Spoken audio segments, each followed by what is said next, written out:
Excelentíssimo senhor ministro-presidente Luiz Roberto Barroso, senhor ministro-relator Dias Toffoli, na pessoa de quem cumprimento os demais membros desta Suprema Corte, senhor Procurador-Geral da República Paulo Gonet. O Ministério Público de Contas do Estado do Espírito Santo tem a honra de retornar a este egrégio tribunal na qualidade de amicus curiae, desta vez para defender o direito de o cidadão ter suas denúncias lidas, instruídas e devidamente analisadas, com correto empenho e transparência pelo Tribunal de Contas do Estado do Espírito Santo, pois este é o adequado proceder do controle externo da administração pública, ao receber notícias de irregularidades, que lhe seja dado conhecimento por meio de denúncias e representações provenientes da sociedade. Hoje, não falo aqui apenas em nome do Ministério Público de Contas. Represento todos os cidadãos capixabas que, ao denunciarem desvios de recursos públicos no Estado do Espírito Santo, encontram um muro de burocracia que os impede de serem ouvidos, uma vez que se ergueu uma verdadeira trincheira que, infelizmente, de forma involuntária, protege ações à margem da legalidade. Refiro-me aqui ao procedimento ora em debate nessa ADI, denominado Análise Prévia de Seletividade, mecanismo de exclusão social criado pelo artigo 177-A do Regimento Interno do Tribunal de Contas do Estado do Espírito Santo, cuja inconstitucionalidade congênita sensibilizou o Procurador-Geral da República a ajuizar a presente ADI com fundamento em representação que lhe fora dirigida por este Ministério Público de Contas. Mas o que faz o artigo 177-A do Regimento Interno do Tribunal de Contas ser tão nocivo à sociedade capixaba? Como uma norma criada pelo próprio Tribunal de Contas poderia ser capaz de desestimular o controle social e, assim, incentivar a impunidade? Bem, buscarei esclarecer. O referido artigo 177-A criou uma barreira praticamente intransponível para o cidadão denunciar irregularidades ocorridas no seio da administração pública estadual e municipal. Ao se criar requisitos de admissibilidade sigilosos, intrincados, subjetivos, incoerentes e não previstos em lei, ele impede que o corpo técnico do Tribunal de Contas analise o mérito das denúncias recebidas, o que conduz invariavelmente à insólita extinção dos processos de fiscalização sem resolução do mérito, isto é, sem que as irregularidades denunciadas sejam efetivamente lidas, instruídas e analisadas pelo órgão concebido justamente para fiscalizar o uso adequado do dinheiro público. Esse contrassenso, infelizmente, é reflexo de um progressivo retrocesso institucional que acomete os tribunais de contas nacionais. Vejam que, em levantamento realizado por este Ministério Público de Contas, nos primeiros 12 meses de vigência do artigo 177-A, das 98 denúncias e representações analisadas e que haviam preenchido os requisitos de admissibilidade previstos na Lei Orgânica do Tribunal de Contas e que, portanto, deveriam ter tido mérito examinado, 85% desse total esbarraram nos critérios da análise prévia de seletividade. Em suma, em termos numéricos, apenas 14 de 98 denúncias e representações ultrapassaram a barreira da análise prévia de seletividade. As demais, 84, foram sumariamente arquivadas, impedindo a fiscalização de indícios de irregularidades que somavam ao menos 2,3 bilhões de reais em recursos públicos.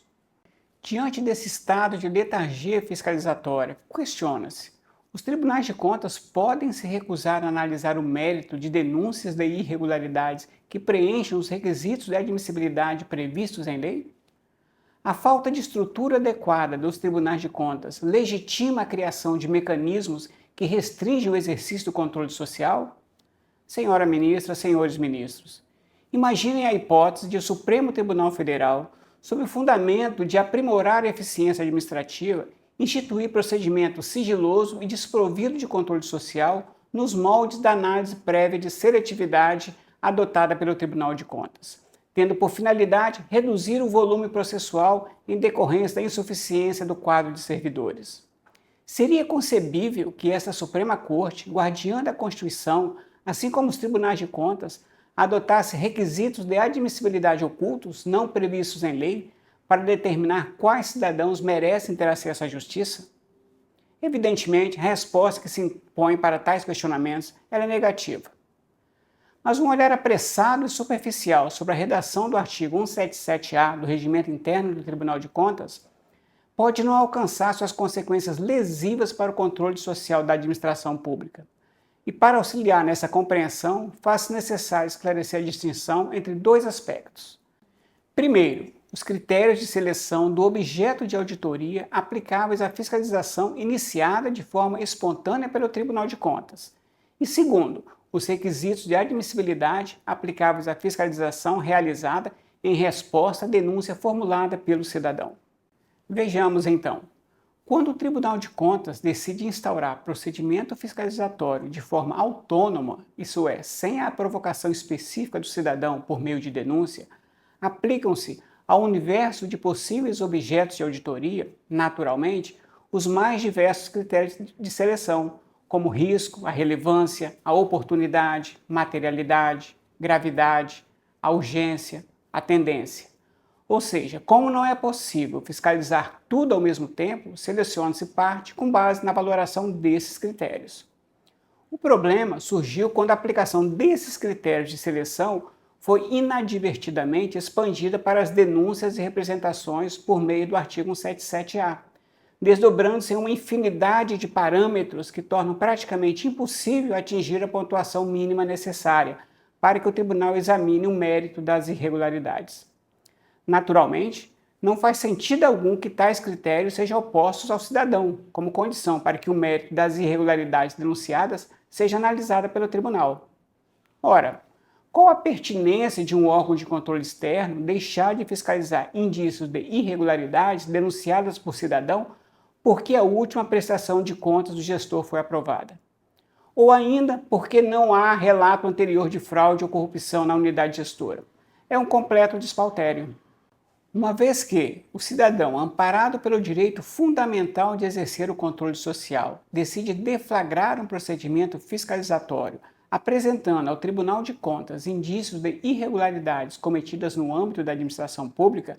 surge para a Corte de Contas o correspondente e indeclinável dever de apurar os fatos, ou seja, de não se furtar à análise do mérito das denúncias, à luz dos princípios da supremacia e da indisponibilidade do interesse público.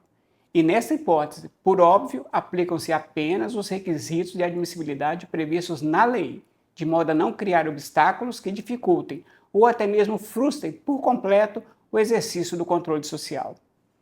A este propósito, como exemplo desse comprometimento incondicional com a defesa do interesse público e com o fortalecimento do controle social, cito aqui a atuação do Conselho Nacional do Ministério Público, CNMP, órgão responsável por disciplinar nacionalmente a atuação do Ministério Público e por assegurar que o direito do cidadão seja tratado como uma prioridade institucional. E sob essa perspectiva democrática, revela-se impensável imaginar a criação de algum filtro semelhante à análise prévia de seletividade do Tribunal de Contas Capixaba no âmbito do Ministério Público, cujo esforço permanente tem sido para ampliar os canais de diálogo com a sociedade e não para fechar as portas ao cidadão, como ocorre atualmente nos tribunais de contas. E, infelizmente, deve-se reconhecer, com apoio da entidade de classe de seus membros, a Tricom, conforme se colhe das informações por ela mesma prestadas, como amicus curiae, nesta própria ADI, e que naturalmente defende os interesses de seus associados e não do cidadão que denuncia irregularidades. Aliás, foi justamente a ausência de um órgão nacional de controle sobre os tribunais de contas, de matriz constitucional, nos moldes do Conselho Nacional de Justiça, CNJ, e do CNMP, que fez com que a associação privada dos membros dos tribunais de contas, a Tricom, avocasse, de forma absolutamente anômala e conflitante, e estranhamente, sem questionamentos, o papel de representar os interesses institucionais dos próprios tribunais de contas. E ainda de normatizar nacionalmente seus procedimentos, espaço reservado constitucionalmente apenas a instituições genuinamente públicas e não a agremiações classistas, independentemente do nível de poder, de influência e de prestígio de que desfrutam os seus ilustres representantes. Ora, como negar os incontáveis avanços institucionais que advieram com a promulgação da Emenda Constitucional nº 45, lá em 31 de dezembro de 2004, portanto há mais de 20 anos, e que, dentre outras inovações, criou o CNJ e o CNMP? Como negar seus benefícios na gestão do sistema de justiça como um todo e, em paralelo, os benefícios decorrentes do pleno exercício da cidadania pela própria sociedade, destinatária final dos serviços desse sistema de justiça? Daí aflorar a necessidade premente de os tribunais de contas e sua entidade classista encetarem um diálogo franco e veraz com os mais diversos atores sociais, com vistas à busca de sua conformação institucional nos exatos cânones estabelecidos pela Constituição Federal. E aí sim, com uma, digamos para melhor ilustrar, atricom constitucional, teríamos desse modo estabelecido definitivamente o exercício pleno e com total legitimidade de suas elevadas competências a serem conferidas pela Carta Maior. Em suma, eis o jogo em que todos saem vencedores: o controle externo da administração pública, os tribunais de contas e a sociedade. Por fim, importa registrar que a eventual improcedência desta DI poderá ser usada indevidamente para legitimar o sucateamento da estrutura dos tribunais de contas, caso seja interpretada como permissivo para a criação de procedimentos que dificultem ou impeçam a fiscalização de recursos públicos, hipótese que vai ao encontro dos interesses inconfessáveis de quem se serve da inércia das Cortes de Contas para praticar crimes contra a administração pública. Bem, tecido essas breves considerações e na certeza de que o direito fundamental do cidadão de exercer o controle social não pode sofrer limitações em razão da falta de estrutura dos tribunais de contas, o Ministério Público de Contas do Estado do Espírito Santo pugna a esse Supremo Tribunal Federal. O reconhecimento de que o exercício do controle social da administração pública constitui direito fundamental do cidadão no Estado democrático de direito e que, como tal, não pode sofrer restrições indevidas por atos normativos infralegais.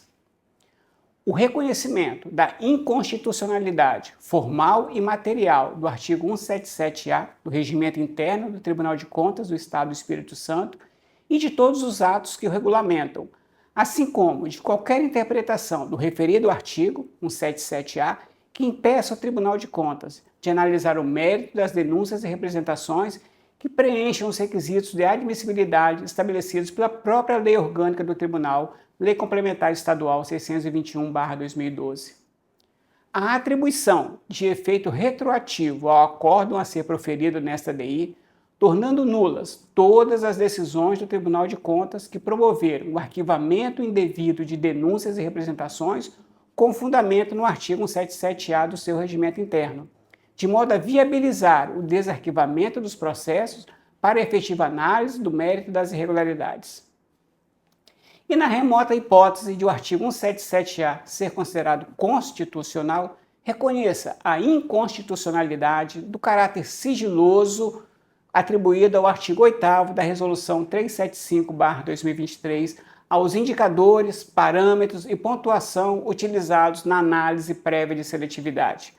confirmando a necessidade de que seja dada ampla publicidade sobre a metodologia e os critérios de seleção utilizados, incluindo orientações claras ao cidadão sobre o preenchimento de seus requisitos e ainda que se utilize apenas fontes públicas de informação para garantir a verificabilidade e reprodutibilidade do trabalho científico empreendido na análise prévia de seletividade. Bem, agradecendo a atenção de Vossas Excelências, reitero a honra do Ministério Público de Contas do Estado do Espírito Santo em estar aqui nesta Suprema Corte e defender questão tão cara para a sociedade espírito-santense. Muito obrigado.